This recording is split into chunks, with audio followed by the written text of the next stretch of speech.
Okay, well, hello again. My name is Jennifer Cassenson, and I am the Vice President of Ambassador and Partner Programs at Build Exact. And we are honored to have with us today Ryan Frederick, who's the founder and CEO at SmartLiving 360. And he is a real estate developer, an investor, and an author of Right Place, Right Time. Yes, look at that. Awesome. And he'll talk a lot more about that today. But really, our focus today is talking about how place makes a difference in health and longevity. So we have millions of homes across the US, and Ryan will share some kind of alarming statistics about how many of them are really ready for someone to age in place, which is really super important. People are not moving as much, and they really need a place that they can call home for a longer period of time. And the interest rates are not very welcoming for them moving around a lot. So thank you for joining us, and thank you, Ryan, for being here. You guys will he's going to kind of blow your minds. He works with Johns Hopkins University. He's written this book. He's really, really across the spectrum of all the stakeholders are thinking about the best solutions for aging in place. So thank you so much, Brian, for joining us. And thank you to our audience for joining us as well. As he's presenting, if you want to add some questions in the chat, we welcome that as well. So Brian, over to you. Awesome. Thanks, Jennifer. Good to be with everyone. And it's fun to reconnect after collaborating sometimes in the past as well, Jennifer. Eager to share some of these ideas with everyone on the webinar. And just like Jennifer said, I encourage you to ask any questions you might have in the chat. Be as interactive as possible. I'm gonna look at this topic in two different ways. We're gonna focus on what the implications are for consumers when we think about place and healthy living. Really, healthy longevity is how I like to phrase it. And then we're also gonna look at it through the lens of the business opportunity. And help people understand like what that means for you, whether you're in the construction business, whether you're an architect, whether you're a supplier of some form, just why this is an interesting opportunity both to do well, but also do good here. And it's not just a US phenomenon, it's a global phenomenon. So with that, I'm going to grab the screen here and go through some slides that help you get a context for it. So we're going to focus on, as I said, tomorrow's business opportunity, which in some regards really is a business opportunity today, but it gets better over time. And that's really building for an aging population. One of the fundamental things, and I actually think it is really one of the more powerful ideas out there, and that is like where you live matters. This power of place, it's like foundational for healthy longevity. You're more likely to, depending where you live, it influences your sense of purpose and meaning, the social relationships you form, how physically active you are, your financial well-being. It's really foundational for all of those things. Separate and apart then, does my physical space actually work for me? So as we think about it, as I said, it's more than a place. It's one of the most important decisions you will make. And the average person in the US moves about a dozen times once they become an adult, so above the age of 18. So this is not just a one-time decision. And it determines really, as I said, your health, your success, your fulfillment across the whole age spectrum. And when you're at your best, you are here. You're finding you're here. I am shortly, SmartLiving 360 will be rebranded to HERE, HERE, to re-emphasize this connection between place and healthy longevity. So I want to take a moment to share with you just what are the challenges we face as a society? Because as we think about the different elements of building, of creating places, we have to understand the society that we're part of, because ultimately it has to match, it has to solve some of those same problems. So it starts off with, what are the challenges? So as many of us know, a key issue that the pandemic helped spike is really anxiety and depression.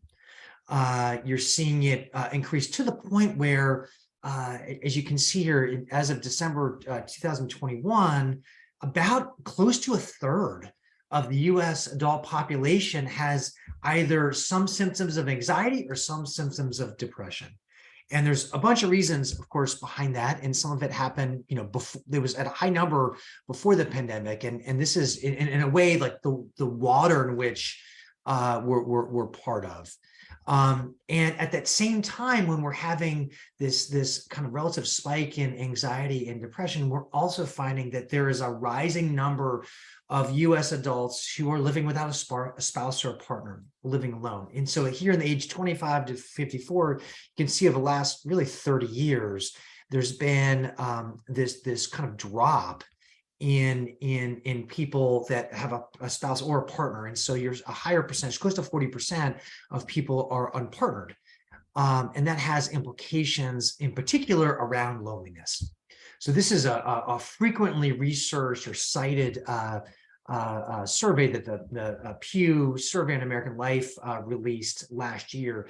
And it looked at this 30-year period. And as you can see, for both men and women, there's been this decided shift where we have more people, in the case of men, 5 times as many people that have no close friends outside their family. And then correspondingly, about a third that have what they would say a third fewer people that have 10 or more just friendships beyond outside their family. Similar, although not the same degree with women, but seeing this is the same kind of trend. So we're in this moment in time before the pandemic, and it seems as though the pandemic's made it a bit worse, where this social fabric that's so important to our society is becoming harder for individuals to form. And part of it's not just this expressed loneliness, but actually people are spending more time alone. This is the American Time Use Survey of some research that was done and published in the Washington Post back, I think, in November of last year. And you can see starting in 2013, we saw this rise that accelerated to the point where, as of 2021, we spent about 10 more hours a week alone. And that time took away from times with friends, took away time with other companions. And we don't necessarily, most of us don't have necessarily a whole lot of discretionary time during the week. So this is a decided shift that matters.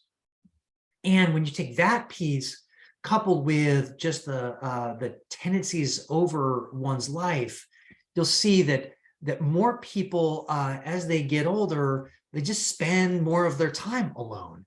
This is the yellow curve here. So in your 20s, you have some time alone, but you can see in your teens and so on, it's heavily clustered in this purple graph, which is friends. We've got I have 3 teenagers, and I can tell you they definitely cohort quite a bit with their teenage buddies. And then of course coworkers in orange, with your children here in green. But over time, you see that yellow curve stretches, so you have more and more hours per day alone. And then as well as a percentage in your 60s, it goes a bit higher, with your partner, for those that are partnered, going back to our graph earlier. So we've got a number of things going on. We've got this expression of more people saying they're lonely, with the fact that there are more people spending time alone. Alone doesn't necessarily mean that you're lonely, but there is a correlation with people spending more time alone, especially if you're living alone. And at the same time, as we all know, we're in this period of really rising political polarization, self-sorting, where more and more people have this sense that they have a harder time relating to people that aren't part of their party. And so that too effectively makes our world smaller. And then we have this dynamic with climate change that's happening, such that you may be in a spot that you love, but maybe there's things related to fire risk, or tornadoes and hurricanes, things that maybe water increasing, and along the sea, if you happen to be living in a spot along the coast. And as these factors happen, you may find yourself forced to consider a new place. Same things on the politics side. You may find yourself in a spot where the politics used to resonate with you, and now things have shifted, and you no really feel welcome to where you are. These are just challenges as we think about the places in which we live and how we can thrive in them. Now, there's good news too. So on the good news front, we're seeing this life expectancy that doubled in the 20th century. There was, as you can see, this drop in green that was related to the Spanish flu last time that we had a pandemic. This particular graph is really just before the pandemic that happened. But you'll see that growing life expectancy, while it actually has dropped to some degree with people that don't have a college degree, but for those that do, it continues to climb. And so this correlation of education with some financial resources means for many of us, just our lives will continue to expand. And in that sense, there's research around happiness that longevity is a good thing. This is a particular picture from The Economist, and you'll see in your teens, you have a certain level of happiness, and this is actually a global phenomenon. That then into your 20s and 30s, you're on this somewhat precipitous decline till you're in your early 50s. And then I like to think it has something to do with having teenage kids around. And then starting in your early 50s and on, you have this opposite effect where people express this higher levels of self-reported well-being, where you find situations where they're in your 60s and 70s and beyond, people self-report that they're happier than they've ever been. Some people think of that as a result of a lot of the some of life where you're running around to just keep up with the Joneses. You tend to realize that that's a fool's errand later in life. And you find out if you had certain dreams that you wanted to achieve, if you got them, maybe they weren't all that you thought they were, or maybe you didn't and you realize life still went on. And so there's a kind of rationalization is what some researchers point to that help point to this, and you're able to see the impact you've had over your life.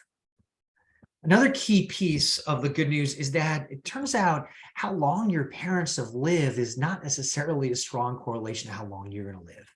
And what I mean by that is your DNA only accounts for, by some studies, about 8% of your longevity. The vast majority of your longevity is related to lifestyle and environment. You know, do you have the right habits? Are you living in a place that nudges you to healthier lifestyles? And in so doing, there's the Gallup Healthways Wellbeing Index. They point to really 5 things. Do you have purpose? Do you have something that is larger than yourself that you can point to each day for motivation? Researchers suggest actually that's the highest correlation to happiness. And then, are you socially connected? Are you with the people that you want to be part of? Or do you have more tertiary relationships? Do you know your neighbors and so on that help give you this sense of connection where you live? Are you physically active? Are you moving on a regular basis? Do you have perhaps a diversity of workouts? Do you sleep well? A number of things, you know, your diet that you kind of fit into there. And then financially, are you in a position where you have the resources or you have a plan that gives you peace of mind for living a longer life? And then this sense of community, really place. You know, do you have that connection to your place? And so in those 5 areas, actually place really drives a lot of that. But it's not just ultimately, I'd argue, how long you live. It's also, do you have the financial resources to live a longer life at the quality of life you're looking for? And are you healthy? So it's not just how long you live. Do you have a corresponding long wealth span and then health span? Because I think ultimately it's the alignment of those. It's really the intersection, that Venn diagram. That's what we're looking for. And that's the good news I mentioned around the lifestyle and environment, is these decisions that we make impact the trajectory, not just of our lifespan, but really our wealth span and health span as well. And that's why I wrote the book. Was more and more I could recognize that where you live has an extraordinary impact on life set of outcomes. And so where we decide to live, how we decide to live, and how we decide to engage in the places that we live, it matters. It matters a lot, in fact. And so my book, Right Place, Right Time, which has been an Amazon bestseller, focuses on the why of place and then outlines some very specific options that people have and some strategies to go pursue that. The book focuses more with people in the second half of life, but the reality is these principles around how you think about place and finding the right place that resonates with you and your goals and vision is instrumental and foundational no matter your age. And when I talk about place, which one of the things that's so critical in this is to understand it's not necessarily just your physical dwelling, it's also what neighborhood are you part of? Are you an urban, suburban, or rural area? What metropolitan area, what state, what region, what country, and maybe even what region of the world are all relevant things. Because you might find that your physical home, your physical dwelling, say that's a suburban home, maybe that resonates with you emotionally and meets your physical needs, but perhaps the neighborhood's changed. Maybe the metropolitan area isn't what it once was. Maybe it's not poised for growth that'll matter over time. In that sense, you may have a misalignment with place. On the other hand, you might find that you're in a growing region. You love the lifestyle that's there. Maybe it's active and that's important to you, but your physical dwelling doesn't meet the needs that you have today and tomorrow. Or maybe it's not just for you. Maybe it's a loved one that things need to be reconsidered. So I'm going to shift gears now and focus a bit less on the personal aspects, but now as we think about what is this global aging opportunity, what does it mean for professionals? Whether you're a builder, an architect, a supplier, what does this opportunity mean, and how might you engage in it in unique and compelling ways? Well, some of you may have seen this in today's New York Times. A lead article talks about how China's population has fallen and heralding a demographic crisis. So this is the first time in decades that the number of deaths have outnumbered the number of births last year. And what that speaks to is a couple of things. It speaks to the fact that the average age in our society globally is shifting more and more to be older. And much of our society hasn't really contemplated what those implications are. One of the reasons why they're shifting older, particularly in the case of China, is there are fewer people having babies. You know, that's a somewhat of a phenomenon in modern society, with people having fewer babies than they may have generations ago, but also is a consequence of the fact that people are living longer, as we've talked about. And so as we look at it, particularly in the US, when we see this, the oldest boomer today is 77. And you can see in this particular graph that we went through this greatest generation, the Tom Brokaw era, and the silent generation. And many of those people, well, some of them are living, fewer, of course, than the greatest generation, but the silent generation is definitely the case. But we have these baby boomers, and then Gen X and millennials and post-millennials. And this idea of living a longer life is not something that the greatest generation or silent generation have a monopoly on. If anything, it's these younger generations that are going to live longer, potentially substantially longer. And so think of it as a python. We've got like this pig. I've seen this before in working its way through the python. And so we've got not just the greatest generation and the silent generation come through. We got the baby boomers, the Gen Xers, of which I'm part of, the millennials and post-millennials coming through. And so as a society, we need to understand and create housing and places that allow people to thrive over this longer life. But one of the peculiarities and opportunities related to boomers, they think differently. I know my grandfather was part of the greatest generation, and for the most part, he took what he could get. I remember he was in the armed forces and he was a cigarette smoker, but when he went and served in World War II, he couldn't get a handle, couldn't get access reliably for cigarettes. So what ended up happening was he became a cigar smoker because that's what was available. Well, I think about the generation today, boomers, well, they're probably not smoking cigars as often as the greatest generation, but they think differently. They want what they want. You know, they've revolutionized our education system. They've fought back in terms of Vietnam War and other things that didn't seem kind of right to them. They've really invented new ways of thinking and operating. It's likely they're going to take that same mindset and approach it to how do they think about these extra years of life. But it's not just that they think differently. They're better educated, they're more diverse, and they're more single. And so as we think about our society and the places in which people want to be and the people they want to be engaged with, this is all very important. We're becoming less of a homogenous society. And it also raises questions around gaps in affordability as we live longer. As we have an increasing number of people reach 100 years or longer, this idea of how much wealth do you need, or correspondingly, what's the financial peace of mind that you need, factoring in your current assets as well as your income and expenses as you get older, will become more important to sort through. And we can see in this particular graph, the turquoise is the number of people that are in high income or high net worth. And you can see that number in 2014 versus 2030 roughly doubles. But you get this green area, this in between, where they're middle income, they may own their home, they may have a pension, but it's more modest. And for the ability for them to live comfortably over a longer life, we'll have to be more careful about how they think about their expenses in life and their housing choices. And then we have this low income yellow group, which is largely the same. And in that situation, their housing, of course, is important for everyone, but the options are more limited. And as I said earlier, we have this increasing phenomena of people being unpartnered. And at the same time, we have a related point, which is there's more people we call solo agers, people that are childless or no spouse or partner. They may live alone. Maybe their family lives far away. Maybe the family's estranged. Maybe the dysfunctional families, which is probably all of us, if we're honest with ourselves.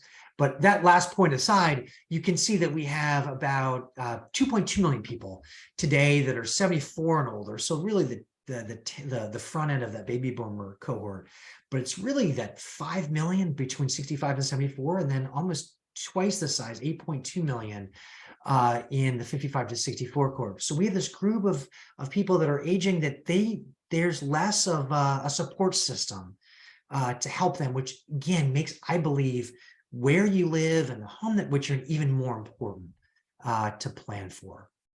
And there's a strong desire to age in place. And AARP, among others, have pointed to upwards about 90% of people wish to age in place or maybe age in their community. So where it's already known, and that may be in their existing home, it may mean in their same neighborhood or broader community, but perhaps a different actual physical dwelling. So we start with that as an initial premise, but then we've got this big problem here, which is also an opportunity, and that is a lot of the housing stock is inadequate. I participated in a bipartisan policy center think tank effort several years ago where we looked at the implications of housing in place with this aging society. And one of the things that we found is only about less than 60% of existing homes today have more than one universal design element, whether it's no-step entry, single floor living, switches and outlets that are reachable at any height, extra wide hallways and doors, lever style door and faucet handles. In many ways, we're unequipped without some level of renovation. Even more so, there's less than 4% of the housing stock that's suitable with people with moderate mobility difficulties. So it means factoring in more than just one of these 5 checklist items. So we've almost, particularly in the suburbs, we've designed much of the housing as though we would never get older. We've never have situations where our mobility might be compromised even on a temporary basis. And there is an opportunity in that. So one of the things that I do is, and you can find this, I know a number of you took this assessment before this webinar, and that was to think about, well, is your current place, does it really work for you to help you thrive in this age of longevity around the dimensions I shared earlier: purpose, social connection, physical being, financial billing, and then the physical dimensions of place. And what people need to start to think about, or I advocate, is, okay, to what extent does your current place fit your needs? And to the extent it doesn't fit 5 across all 4 bars, as you can see in this dashboard, that creates an opportunity to do something better. Now, that opportunity may mean not leaving at all. Maybe it means there's some modest modifications you can do in your house. Maybe it means that you make more of an effort for social connection where you currently live. Maybe you change some of your financial practices in certain ways that actually your house could be part of. But it could mean that you actually do have a bigger move. Maybe, in fact, you want to move to a place that has been designed for being age friendly, or maybe there is a more significant renovation you want to take on. Part of it's understanding where you are and why this matters so much. And so as professionals, what we're seeing now is we're seeing a number of different developers and investors create additional products to change the range of options that are out there. So one of them you can see it's called age-restricted multifamily or active adult rental. You're seeing this happen in a number of urban areas, some suburban areas across the country where it's Class A nice apartments, but they've been designed with some universal design features, some areas for people to congregate, be part of a social community. A number of these are age restricted, so either 55 or 62 and older. And it's new, so people have been, the developers and investors have been pretty thoughtful about the design and have been quite successful in terms of creating this as a new housing niche in an aging society. There are some other multifamily developers that are creating what I'm describing as age-friendly multifamily, where in the process of developing your apartment building, you're thinking about not just the needs of millennials or Gen Z. In what way could these units also work well for people that are boomers? In what ways can we design bathrooms in an attractive contemporary style, yet think about the dimensions that'll make it less likely for people to fall or be more comfortable? What can we do in terms of congregate places for people to connect and socialize? So it's not just a building, it actually truly is a community. In this case, an intergenerational community. You're seeing, as you may be aware of, age-restricted for sale and rental single-family housing. Some of those are along themes, like this is Margaritaville's Latitude in South Carolina or in Florida, where you see there's a theme that people have brought in. It has the design elements, but there's a sense that you're part of something. There's a sense of belonging that happens. You're seeing an increase in accessible dwelling units, ADUs or cottages, that people are able to build now because of changes in zoning, and being thoughtful about, well, maybe we don't make huge changes to our main house. Maybe instead we decide to add this accessible dwelling unit that can work for people of all ages. Could be used as an office, could be used as a hangout spot for our kids, but also could be used to rent, where municipalities allow that, but also could be designed in such a way that older people could use it as their permanent or temporary dwelling. Maybe you have friends, you have family visiting. This could be a logical place for people to stay, or maybe this is a spot. I've seen some instances where people design an ADU cottage with the plan for them to move there and then have family or others in the main building. So this is also a growth area. And then pocket neighborhoods and co-housing, where it just makes it easier through place to get to know your neighbor, manage your the home maintenance costs and just hassles, minimize those a bit more. Have third places where it's easy to just kind of gravitate towards and participate in. In some cases in co-housing, you actually share different responsibilities. You're true owners in the enterprise. Home sharing. Some situations where people realize they have extra space, extra bedrooms. Can we find a way to both rent them for extra income, but also along the way, maybe acquire a friend in the process? Maybe that involves renovating a house to create the capacity for better home sharing and related income. And then multi-generational home building. You're seeing this, I think, in particular is Lennar, where they're already recognizing, because these different family dynamics and opportunities, can we create a dwelling area that creates separate places? You can see two different garages, maybe one means of egress, but some separate spaces where people have their own space, but then it allows opportunities for mingling spontaneously and in a more programmed way. And then in intergenerational housing, where there are places where we have different mixed use housing kind of intermixed together. So you might have normal apartments, they may be adjacent to age-restricted housing, maybe it's near a school. It allows this interaction of generations, which is how we have been more naturally designed as a society, create ways to kind of recreate that. I want to shift for a moment now to some specific tips for professionals, 8 in particular, as you look at this. So first one I would say is just embrace the opportunity to profit by doing good. This is a master plan community in Southern California called Rancho Mission Viejo. They've looked at these pillars of well-being and they've incorporated in the design of their intergenerational master plan community, and they've put some real thought and language around it so people can lean into, oh, I got it. So this is how this can help my social well-being, or this is how it can impact my physical well-being, and so on. So just think deeply about in what ways going down this path not only provides financial benefit, but you really elevate society more broadly.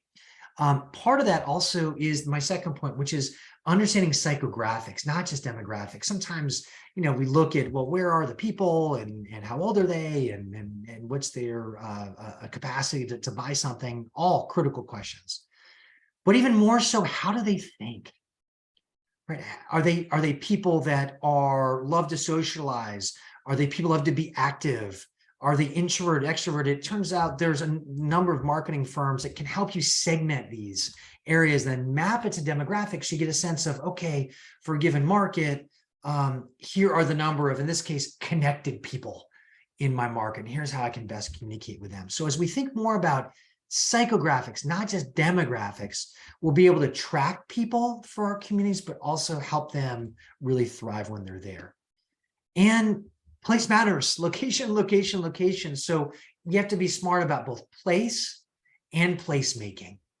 So for those of you listening or hearing a recording of this, it's important to understand where are the migration patterns of the US, particularly if you are looking for larger scale development and bets. And in those situations, you can see, this is by John Burns Real Estate Consulting, by their measure, which is really looking at the inward and outward flows of U-Haul trucks, based on pricing as a proxy for supply and demand. You can see, perhaps not surprisingly, we have people on the coast, the West Coast, and then the Northeast, where there's this, and parts of the Midwest, where you see this migration towards east, southeast, parts of greater Texas. I'm based here in Austin, and then also parts of kind of the mountain region of the West, as well as Arizona. So if your practice is in the wave of where people are moving, that I think that should help you be more successful, or if you're associated with a development that gets that benefit. But it's not just choosing your place. How can you create this placemaking? What can you do, particularly for some larger developments, or even in individual homes, which we'll get to in a second, to allow you to kind of create some of that social fabric, that connective tissue that's so important for us to thrive. Indoors, outdoors. This particular community is called Rieta Glen in Southern California. It's hard to see, but in the back, they have wine lockers for people to get their own wine, bring them, have them here at the bar with TVs or otherwise in their restaurant. Fourth thing I want to share with you is truly engaging with your client and customer. Understand what they care about. And if you're an architect or a design build firm, really understand these things in perhaps a deeper way than you might have in the past. So you can better understand how you can really deliver on this place experience, their home, that nudges them to things that they care about. This particular picture is from the leasing center at the Stories, the age-friendly apartment building I shared with you earlier, and it allowed people to start envisioning, particularly those in the second half of life, how much is travel important? Where's technology? How active do I want to be in fitness, and so on? And it allowed people with these different magnets to start to imagine in an interactive way, this is the life that I'm looking for. And then we were able to talk about, well, how that vision would be part of writing your next chapter. This real interactive, I think, sales process, I think, can be helpful to not only come up with the best answers, but also creates this sense of engagement for people. It's an adventure, and you're creating together. And to my point 5, it's not just about, do I fit in this community? Do I belong? Are these my people? Do we share a number of things in common? This is a development called Kissing Tree by Brookdale Residential in Texas. And they talk about finding your tribe, and they break it into 4 different areas: champs, more those on the athletic side; creators, those of course that like to create things, whether it's music, art, so on; foodies, those that like to engage in eating as well as just preparing food; and then the voyeurs, who likes to go out, jet set, be active, new adventuresome experiences. That's how they've cut it out.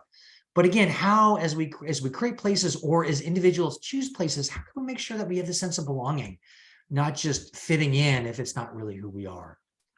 And then in some of the point 6 is getting a little more tactical on this, just incorporating universal design. You can see this is an apartment building part of the stories, and we want to make sure we maintain a very contemporary design, but yet it has a number of universal design features that make it work for people of many stages in life, whether you have young babies and toddlers and young kids, or whether you also are common to older adults as well.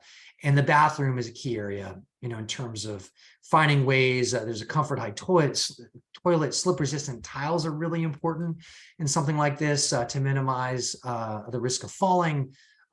Easy levers, showers with benches.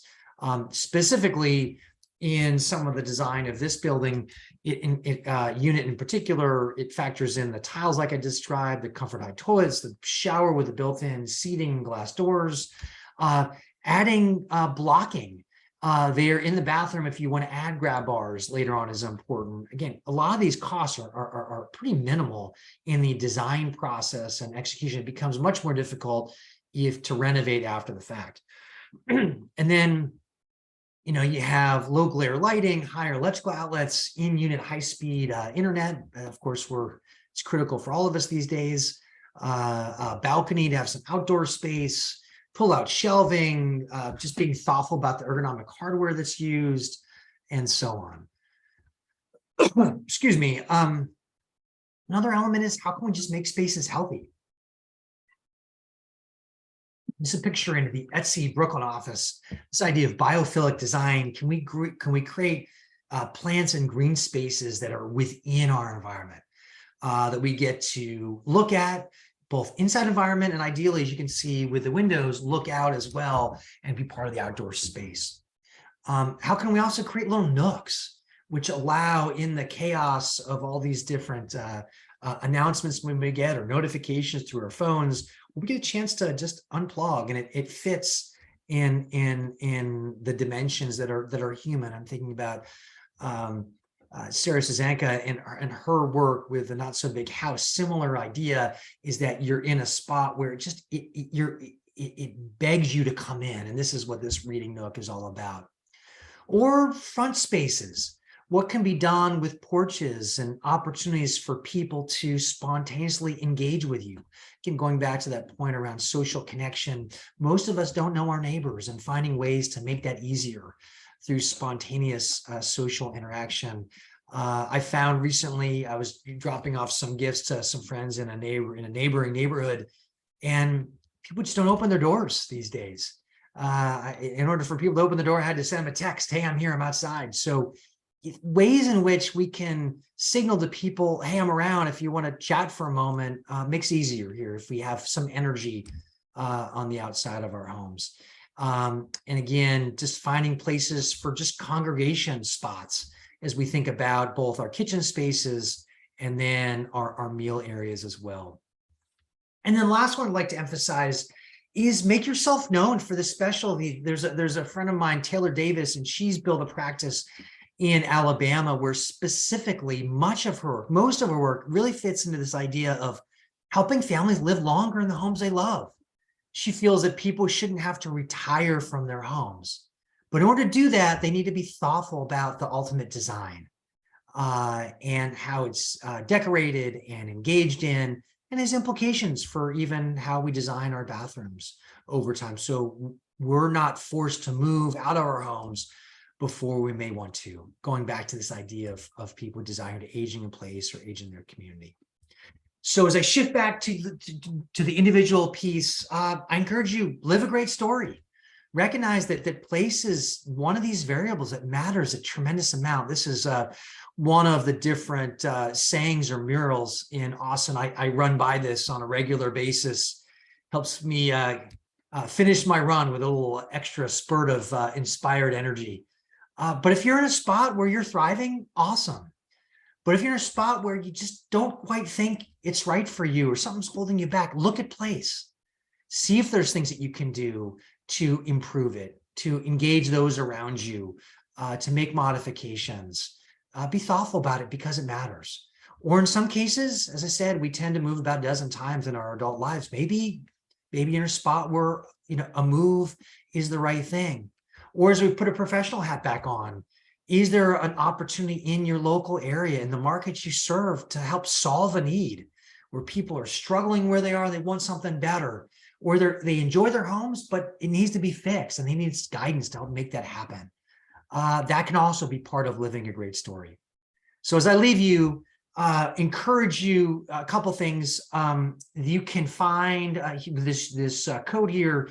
You can find the link to Amazon to buy Right Place, Right Time. On the right-hand side, this is a QR code for a personal assessment. It takes just a couple minutes to start to get a feel for, am I really, if I'm honest with myself, in the right place to live a long, healthy, socially connected, and financially secure life? I know a number of you've already taken that.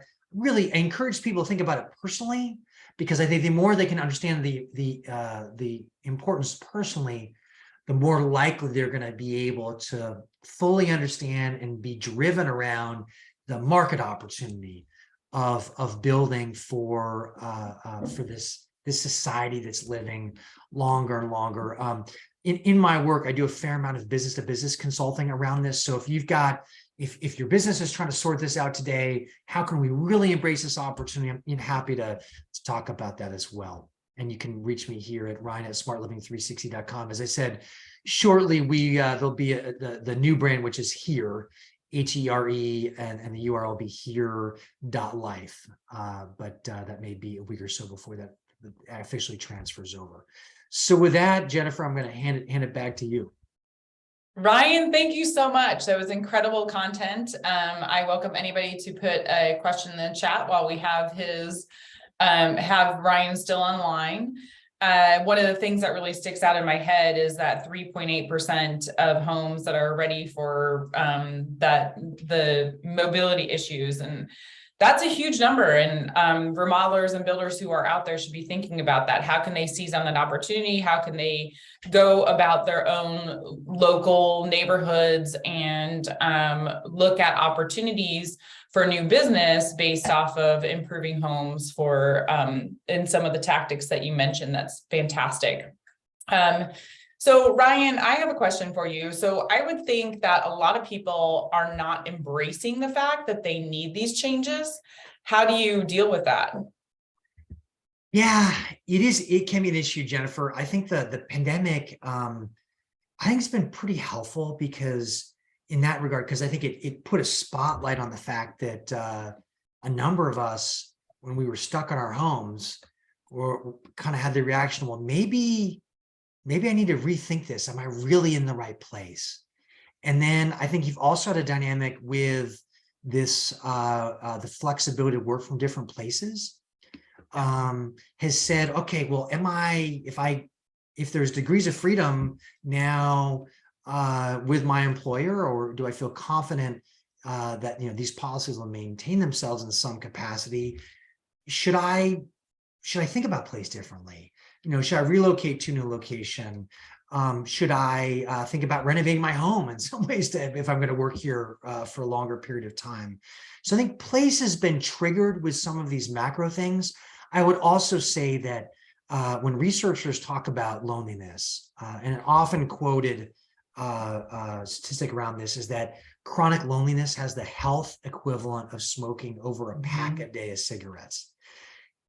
In a way, it's a good thing, because loneliness is a trigger to someone to say, not all is right with me.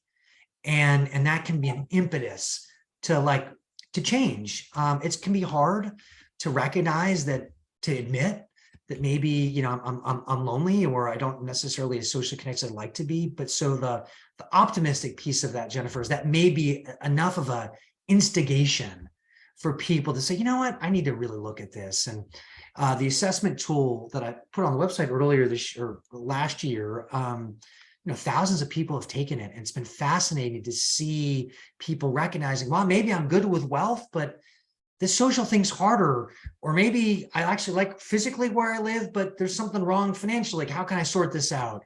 And so I think as our world becomes a bit more recognizes, as I said earlier, it's not just about how long you live, it's about the quality of how long you live. Yeah.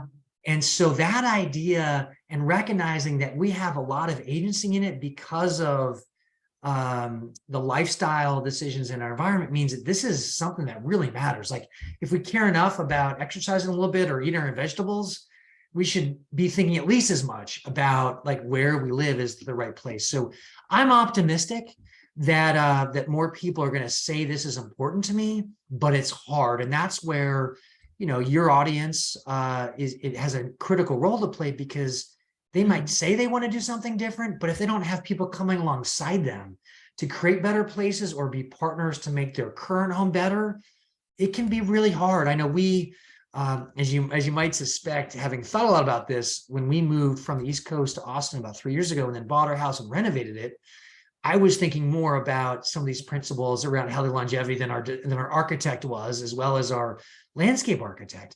And in particular, when I talked to the landscape architect, we designed 2 ways to come into our front door, one of which has stairs, another one is more of a gradual path. And initially he's like, why would you do that? I don't want to do that. And I told him, here's why. And so we were able to make it look attractive, yet functionally, you know, my wife and I both have had our parents come to visit. It makes it much easier to come in and out than it otherwise would be. So there's subtle things that a lot of folks, you know, don't necessarily think about. They can find the right partner. And as I mentioned with Taylor Davis as an example in Alabama, there are people that can do this, that can think through a lot of steps that can help someone. And those people could be, you know, a part of the audience here today. I do see there's a question here in the Q&A from Awesome. Yeah. It's, as an individual customer, how do I make the case to a potential builder about the benefits of building for longevity? We've seen builders resist this, citing increased costs or the challenge of building slightly differently. So great question. And I've been part of both sides of this, Tari. I would say that when the housing market is going gangbusters, when there are situations in which people don't need to think differently, in large part they won't. And that's because thinking differently is it's a hurdle. It's for people, even really smart, efficient groups, it's a hurdle. And so to your point, what's that why? And I'll give you a couple of reasons for that why. One why is, and I've seen this now with several apartment developers and investors, is that if they go into a market and they're building only for millennials, and millennials, given the life stage, or Gen Z probably is a better example today, you know, they may move in with the expectation of only really being there for a year or so. And with other buildings that may be built in their market, there's a new building with new offerings, new incentives. And so there's a lot of churn that can happen in these apartments. And that churn, it costs these apartment developers and owners, it costs them money in the sense that they need to refurbish the units. Those units are lack of vacancy there. There's a vacancy cost. And that corresponds to a lower profit margin, lower recurring income. And so if they can find a way, and the incremental costs are small. I mean, we didn't get into that today, but we can follow up on that in the future. You know, some of these things, they really, the costs aren't that much that way. If you do them on the front end of adding the blocking behind the walls, for example, that's wood just put in behind the walls to add grab bars, things like that. The slip resistant tiles they're roughly the same cost as other tiles we're looking at in this apartment building. So if you can do those things, then from a business model perspective, you're able to attract a percentage of people that make particularly older people, but it could be other people too, that then want to make this their home. And so their length of stay is longer, your effective durability, that cash flow is longer and more certain, which all else being equal, people pay a higher multiple for because they see the recurring nature of that. Yeah. In the cases of age restricted apartments, there are a number of buildings that actually are charging a premium for people to come in to be part of that cohort. So that also makes the math more successful. I think when it comes to home builders, it's similar too, in the sense that you're seeing a number of municipalities where they're more favorable if you have age restricted housing because of it taxes less on the infrastructure and schools. And so there may be certain municipalities that make it easier to actually be effective, either develop in the first place or make it to be higher density as part of it. And then I think for individuals, I do see this as Terry, as a bit of a movement, because you're going to see more and more people where their lived experience is, my gosh, the housing stock doesn't work here. And so I think because of that, I think you're going to see more and more people saying, oh my gosh, we need different stuff. And as that happens, I think you'll see more entrepreneurs say we need to go address this. And that's why I highlight Taylor Davis's practice. I know here in Austin, there are some smaller builders that they're focusing on this empty nester market in different ways. I highlight several in my book that are doing this, one of which is in the mid-Atlantic market. So I don't think we're in the mainstream yet. That's part of the reason why we're even doing this webinar today, but we have wind at our back for a variety of different reasons. And I think it represents opportunity for us as professionals, but as I'm finding, there's enormous appetite for consumers to think about this differently too. Fantastic, Ryan. Thank you so much for your expertise. It's been really, really just eye-opening and great content. And we at Build Exact are going to be looking at and working with partners in order to create recipes and assemblies that would make the builders and remodelers a lot smarter and make it way easier for them to incorporate some of these best practices into their projects, just like we're doing with energy efficiency. So again, thank you so much. Really appreciate it. And thanks to all of our participants for joining us today. Awesome. My pleasure. Right. Thank you, Jennifer. And thanks for those that were watching. Yeah, thanks so much. Thank you.